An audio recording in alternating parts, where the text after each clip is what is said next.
একদিন নবী করিম সাল্লাল্লাহু আলাইহি ওয়াসাল্লাম এক মহিলার দাওয়াতে গেলেন। মহিলা নবীজিকে অত্যন্ত ভালোবাসতেন, তাই নিজ হাতে তৈরি করা খাবার নবীজিকে খাওয়ানোর জন্য আমন্ত্রণ জানিয়েছিলেন। নবীজি সাল্লাল্লাহু আলাইহি ওয়াসাল্লাম কিছু সাহাবীকে নিয়ে তার ঘরে পৌঁছলেন। মহিলা খুব সম্মানের সঙ্গে নবীজিকে স্বাগত জানালেন এবং খাবার পরিবেশনের প্রস্তুতি নিয়েছিলেন। ঠিক তখন নবীজি লক্ষ্য করলেন মহিলার মুখে গভীর বিষাদের ছাপ। নবীজি জিজ্ঞেস করলেন, হে বোন, তোমার মুখে দুঃখের ছায়া কেন?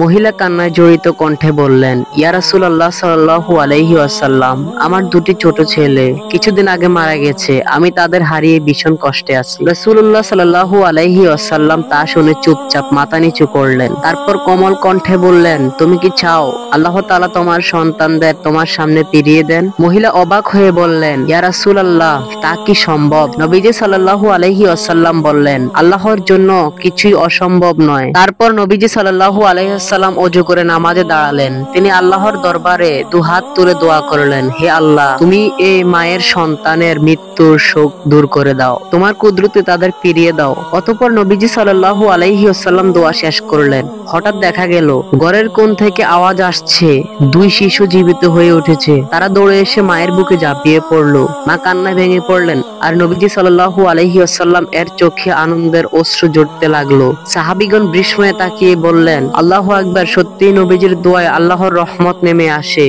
প্রিয় দর্শক বিন্দু, এই ঘটনা আমাদের শিক্ষা দেয় আল্লাহ তাআলার শক্তির সামনে কোনো সীমা নেই। আর আল্লাহর প্রিয় নবী সাল্লাল্লাহু আলাইহি ওয়াসাল্লাম দোয়া এমন এক, যার মাধ্যমে মৃত জীবিত হতে পারে, অন্ধকারের আলো ফুটে ওঠে। চলুন আমরা সবাই নবীজির সুন্নাহর উপর আমল করি, তার ভালোবাসার হৃদয়ে ধারণ করি এবং আল্লাহর সন্তুষ্টির জন্য জীবনকে পরিবর্তন করি। রমজানের পবিত্র মাস দোরগোড়ায় এসে দাঁড়িয়েছিল, কিন্তু ফাতিমার ঘরে একটি গমের দানাও ছিল না। একজন বিধবা মা হিসাবে 4টি কচি সন্তানের দায়িত্ব তার কাঁধে। তাদের ক্ষুধার্ত নিষ্পাপ চোখের দৃষ্টি তার হৃদয়কে পাথরের মতো ভারী করে তুলত। কিভাবে তার সন্তানেরা না খেয়ে রোজা রাখবে?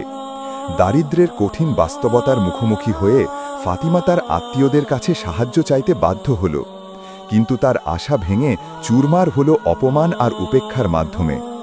এই গল্প একজন মায়ের অদম্য সংগ্রাম, তার আত্মমর্যাদা এবং এক অপ্রত্যাশিত সাহায্যকারীর হাত ধরে তার জীবনে নতুন আলোর আগমনের এক হৃদয়স্পর্শী কাহিনী।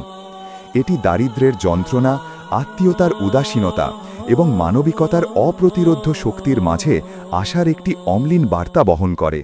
রমজান ছিল দোরগোড়ায়, কিন্তু ঘরে একটি গমের দানাও ছিল না। আমি, ফাতিমা, ছিলাম বিধবা, 4টি ছোট ছোট সন্তানের মা। আমার হৃদয় তাদের জন্য ভারী হয়ে থাকত। কিভাবে আমার নিষ্পাপ সন্তানেরা না খেয়ে রোজা রাখবে? অবশেষে সাহস সঞ্চয় করে গেলাম আমার বড় ভাই ইউসুফের বাড়িতে, আশায় যে সে আমাকে সাহায্য করবে। কিন্তু দরজা খুলতেই তার স্ত্রী জায়নাবের তীক্ষ্ণ কণ্ঠে আমি হতবাক হলাম। তিনি তাচ্ছিল্যের সাথে বললেন, আমরা এতিমখানা খুলিনি, কেন তুমি সবসময় ভিক্ষা করতে আসো? তারপর আমাকে ধাক্কা দিয়ে দরজা থেকে তাড়িয়ে দিলেন। আমার ভাই ইউসুফ, যে ছিল খুবই ধনী, একটি কথাও বলল না আমার পক্ষে। আমি কাঁদতে কাঁদতে বাড়ি ফিরলাম। আমার 3 বছরের ছোট্ট মেয়ে আয়েশা তার নিষ্পাপ চোখে আমার দিকে তাকিয়েছিল, যেন জিজ্ঞাসা করছিল, মা, আমাদের খাবারের জন্য কিছু এনেছো? কিন্তু ঘরে ছিল না আটা, ডাল কিংবা অন্য কোনো খাবার।